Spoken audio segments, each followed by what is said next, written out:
ayca léegi Awa Condé ñu daal di la bàyyi rek ñu daal di ñëwaa def taxaw seetlu ci saaga yi nga xamante ne ñu ngi koy nemmeeku bu baax ci milieu politique bi. ni nga ko waxee c'est très important. fan yii rek seetlu nañ ne mën naa leen mbir mi yàgg na fi lool waaye fan yi daf fi gën a am doole ci mim réew. ay xeetu wax yoo xamante ne vraiment dafa teggi ne ak li nga xamante ni moom mooy ay xeetu saaga ay xeetu wax yu vulgaire ñu seetlu ni que li nga xamante ni moom mooy suñuy sphère sociale rawatina li nga xamante ni mooy espace politique bi ñi nga xamante ni ñooy acteurs yi nga xamante ni ñoo waxoon indi organisation ñoo waxoon indi ordre ci biir cité bi ñooñu si boppam ñoom ñooy semer li nga xamante ni moom mooy trouble ci mim réew déjà monsieur Biaye en tant que chercheur ban analyse ngay def ci bile situation. Merci beaucoup Awa ci pertinence question. Je pense que c'est un sujet d'actualité et sujet d'actualité su amee déjà il va falloir que ñi ñu wax ci parce que c'est tout à fait normal mais si bi wax ji il va falloir aussi ñu xam ni lan lañ ci war a mën a jëlee. Donc wax ji bon saaga public moom yàgg na fi. Mais fu muy grave mooy kam moo ko wax. comme moo ko wax par exemple su fekkee ni dañoo ñëw ci notion polysémique politique ku yaa ngi ko doon wax sànq. C'est l'art de bien gérer tey jii nii lu ñu boole mooy constitution ñu nangu doon état ñu nangu doon nation. ci état nation boobu ñu teg benn charte fondamentale bu ñu waxee constitution boobu day tënk lépp loo xam ne ci wàllum justice ci wàllum droit individuel ci lu wàllum droit commun lu ñuy bañ lu ñuy nangu. ñun ñëpp ñu nangu ko mu doon suñu charte fondamentale. maanaam tey jii nii su fekkee ni damay dugg ci l'islam maanaam mooy suñu Coran. loo xam ne dañ koy bañ dañ koy nangu loo xam ne am nga droit amoo droit lu yëpp mu ngi ci loolu tamit ñu ne dañuy teg gouvernement am ñañ la ñuy teg mooy ñëpp ñoo xam ne yaakaar nañ ñu mën nañu jëmale kanam ci wàllum économie ci wàllum social ci wàllum santé ci wàllum éducation mais ñoo xam ne ñoom lañ jox suñu ëllëg ñu koy gérer tey jii nii suñ toogee wala dégg wax yoo xam dafay jëge ci ñoom. loolu day daal di doy waar. ce qui fait que tey jii nii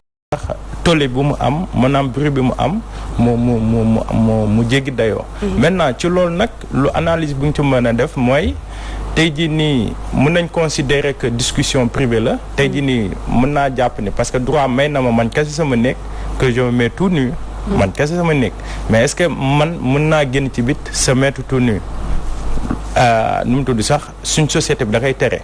saaga tam public aussi tam nga taxaw saaga nit wala nga saaga sa bopp privé mais soo génnee saaga bi su nga génnee aussi tamit day doon infraction wala délit. maintenant saaga yooyu tamit ñoo xam ne dañ koy génnee tamit ay daan tamit da code pénal da ko prévoir. notamment l'article 431-59 boo xam ne képp koo xam ne da ngay diffuser ay insultes di ko génnee sur la place publique. ay daan da lay war mais également aussi ku saaga. su fekkee ne sa wax dafa génn ci biti également notamment l'article 16 code de convention da koy tere donc ce qui fait que ñun saaga yi lu tax mu génn mooy réseaux sociaux yi maintenant c'est quoi l'utilité des réseaux sociaux lan mooy importance réseaux sociaux su fekkente ji dañuy estimer dans le monde est né environ 7,7 milliards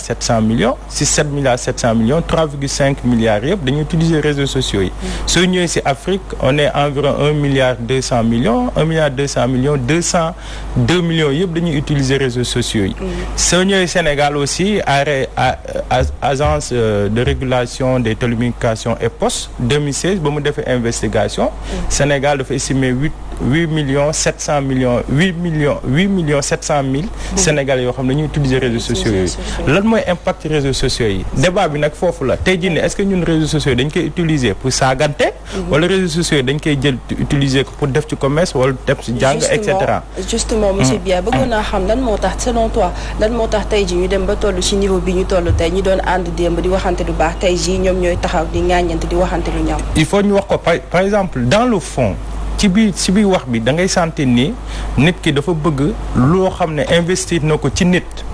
ba mu fallu wala ba mu mel neen day bëgg retour d'investissement est-ce que ñun suñu politique ci loolu lañ ko war a mën a lal. ce qui fait que daf may yóbbu sur les valeurs quelle société nous voulons. est-ce que tey jii nii élection yaa ngi ñëw wala élection présidentielle wala kii man damay ñëw investir sama xaalis ne miser ci kenn kooku tamit tey jii nii su fekkee ba dem ci jël nguur gi dama koy laaj dara ce qui fait que ñun investissement wala finance parti politique yi il faut ñu xoolaat ko. le débat c'est là-bas en fait nan la ñuy def pour tey jii nii ñu assainir milieu de financement des partis politiques ce qui fait que tey jii nii su fekkee ne Awa dafa bëgg a doon président su ma ko joxee 5 milliards mais Awa tey su toogee ne maa ngi ko Awa sama marché bi sama deal bi sama kii effet loolu mooy répercuté tey jii nii ñun dañoo xool ban choix la ñu war a mën def si ñun ñuy tànn. ce qui fait que ça me pousse à penser pourquoi pas ñu def enquête de moralité kan mooy mooy jiite lan. c'est ça qui est important je pense que le débat c'est là-bas. exactement monsieur Biaye tey jii bu ñu gisee suñu ay njiit di doxalee nii nga xamante ni ñoom lañu nekk di doxalee est-ce que waruñoo tiit ci li nga xamante ni mooy génération actuelle bi mais aussi génération future bi nga xamante ni ñoom ñoo war a ñëw. mais Awa man loolu dama koy renvoyer ici à la base. mooy éducation à la base. est-ce que aujourd'hui les parents fayuñu seen mission d'éducation surtout les femmes maa ngi jégalu. parce que auparavant c'est les femmes tey jii nii ñoo doon éduquer. éducation yamul woon ci benn nit mais day yam ci koñ. maanaam tey jii nii soo sentiree xale moo ngi saaga ci mbedd bi tey jii nii am nga droit tey jii nii recadrer ko mais actuellement ku laal sa doom nga yuuxu. tey jii nii portable yi ñuy utiliser nga gis benn xale boo xam ne portable mu yor. xale portable bu mu yor mën na def dépense 1 mois seen kër kenn du ko laaj fu mu ko jëlee. ñaata temps lay utiliser réseaux sociaux yi parents yi tey jii nii xamuñu sax seen doom ban classe la ñuy jàngee. tey jii nii ñuy saaga ñuy jàpp ni saaga boo dafa baax. loolu moo may ma joxe benn exemple am na benn sëriñ boo xam ne benn kilifa da ko ñëw seesi mu ne ko man sama doom day saaga rek sama doom day saaga xaw ma lu tax mu ne ko mais loolu la moo ko waral mu ne ko ma en tout cas daa xaw ma lu tax. mais day saaga rek saaga bi moom foo toog day saaga mun a indi ma xale bi ba mu ñëwee sëriñ bi toog ñëpp toog mun na ko saagal xale bi nopp mun na ko saagal xale bi nopp mu wax ko 3 fois xale bi commencé jooy. mu ne ko lan mooy saaga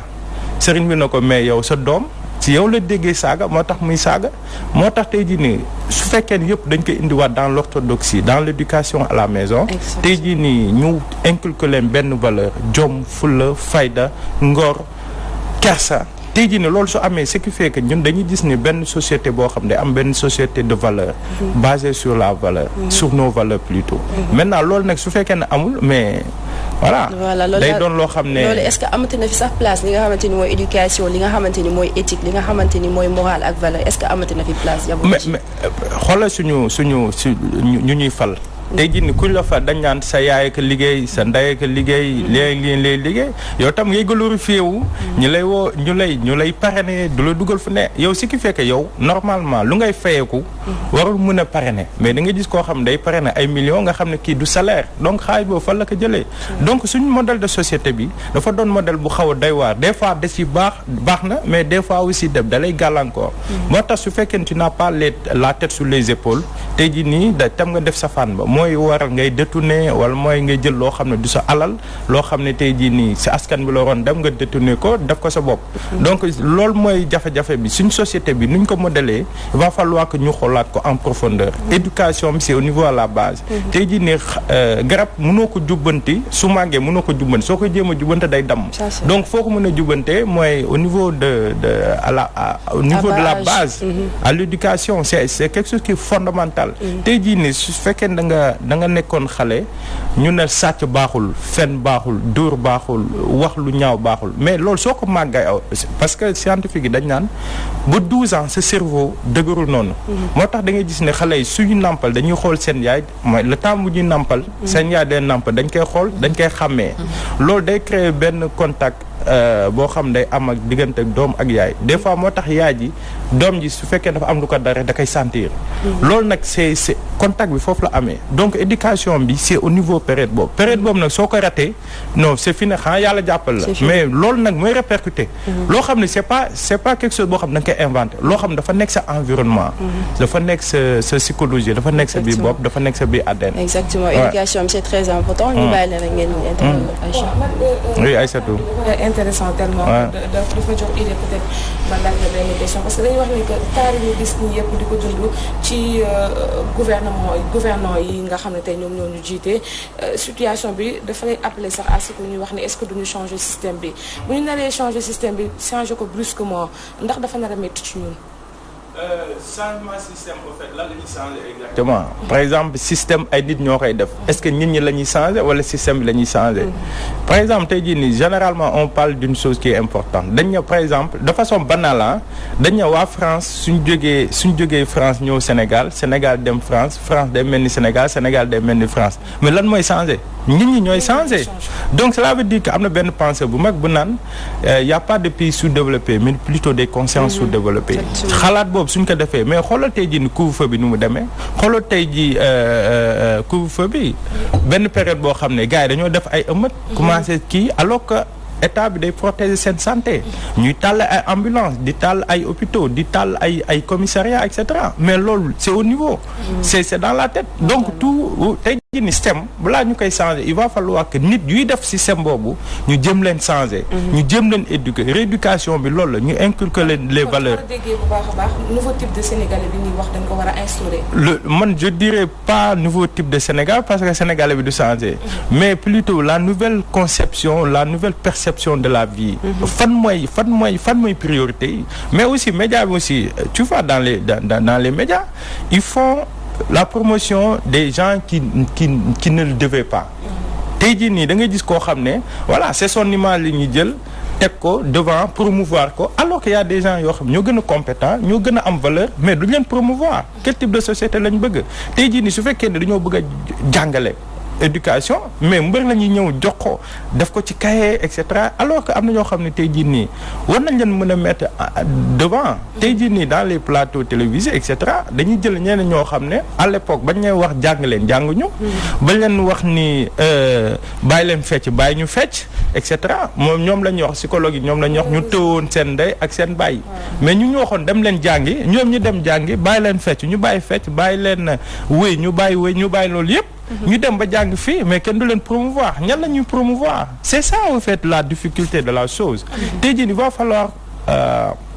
ñu promouvoir ñoo xam ne tey jii nii ils étaient corrects au moins plus ou moins corrects dans leur cursus mais suñu fekkee dañuy promouvoir les moins compétents on aura toujours des résultats moins bons. Ben Penseur disait pour terminer il disait que si on laisse la politique su fekkee dañuy bàyyi politique les moins bons ñu koy gérer on n'aura que des résultats moins bons xam nga wax su jotee lu neex ngay wax mais jëf su jotee lu nga mën rek ngay jëf doo mën a def dara te awa su tey jii su ma la joxoon opération mathématique avant bala ma koy jox da ngaa non mën naa ko dama koy def lii yomb na et cetera mais su ma la tëjee jox la bigg ak fay def ko doo ko inventé de lu nga mën rek ngay def c'est ça en fait tey jii il va falloir que ñu promouvoir les meilleurs parmi résultats les meilleurs tey jii ni coronavirus bi yaa ngi ko doon wax sànq lu am solo mais lu la yeneen dëkk yi gérer ko mais parce que poste bu ne c'est des personnes yoo xam ne par exemple le ministre de la santé de la France mais kooku c'est un médecin il est médecin xam na nu ñuy diagnostiquer nan effet et cetera donc il faut mettre à la place qu'il faut les hommes qu'il faut mais su fekkee nañuy taf yëngal parce que kii jox na ma xaalis ba mu falu et cetera mais ma foi depuis combien d'années am nañ indépendance est-ce qu'il y a beaucoup de choses qui ont changé parce que il va falloir qu'on change de fusil d'épaule quoi ni ñuy doxalee nii il va falloir que ñu xoolaat ko c'est tout simplement ça c'est pas compliqué et aussi loolu soo koy def nag il faut nga am courage am fit gëm sa bopp xam looy def mais il faut pas céder à la pression parce que lii et cetera quoi comme si lu ngay def wul woo quoi alors monsieur Biaye changement yi aussi pour mu am est-ce que tamit jotul ñu respecter li nga xamante mooy loi yi respecter constitution li mu wax parce que tey jii nii nit bu saaga publiquement lañuy duñu wax sax publiquement parce que peut-être bu ñu jëlee exemple sur ce qui s'est passé récemment c'était en privé mais ñu génne que sur la place publique tey jii nii ki génnee yooyu injure sur la place publique ak ki nga xamante ni moo def injure tey est-ce que amul loo xamante ni yoon waroon na leen koo teg ay daan de telle sorte que ñi nga xamante ni tey amaana xalaatoon nañ def lu ñu mel bu ñu gisee ne ñii kat teg nañ leen ay daan ñu daal di reculer. Effectivement, moi je suis parfaitement d'accord. Dans la mesure où au début c'était une discussion privée. Il y a eu les diffuseurs am ñoo xam ne dañ ko génnee diffuseurs yi code pénal dafa ne maa ngi ko doon wax à l'entame de mes propos code pénal dafa ne ñoom koo xam dafa diffuser des injures publiques kooku loi bi da koy daan article 431-59 code pénal da koy daan de 6 mois à 10 ans assorti d'une amende buy dem ba 10 millions mais également aussi ku saaga bañ génnee ko bu atteindre à l'honneur à la dignité à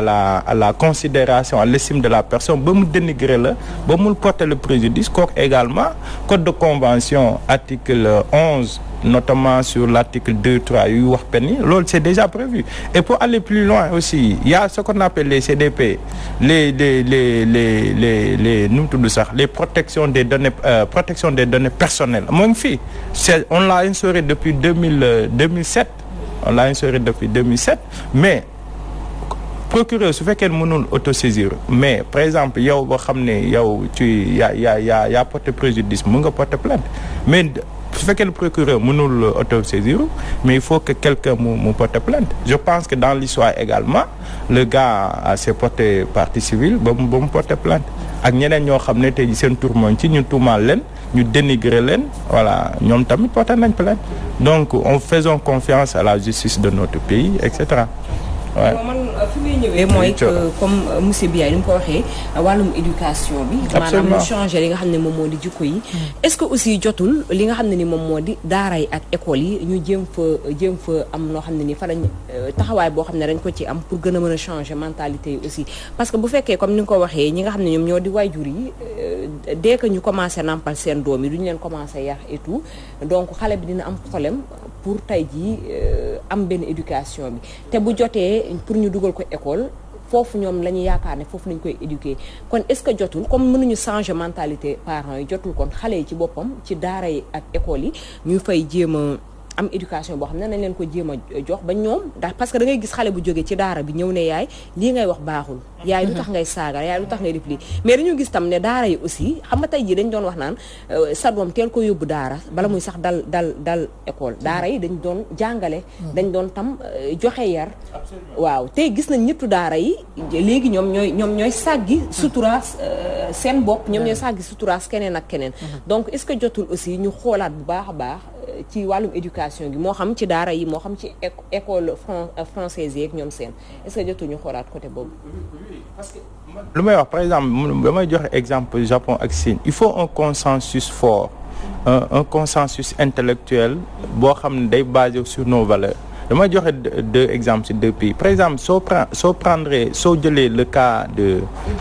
Chine soo jëlee Chine par exemple ñoo ngi doon wax brassard rouge. Ablaye Wade moo ko fi indi Ablaye Wade dafa demoon Chine fekk ñoo xam ne ñoo ngi woon ci benn entreprise ñuy grève léegi ñoom suñ grévé par exemple 1000 tonnes la ñuy produire par semaine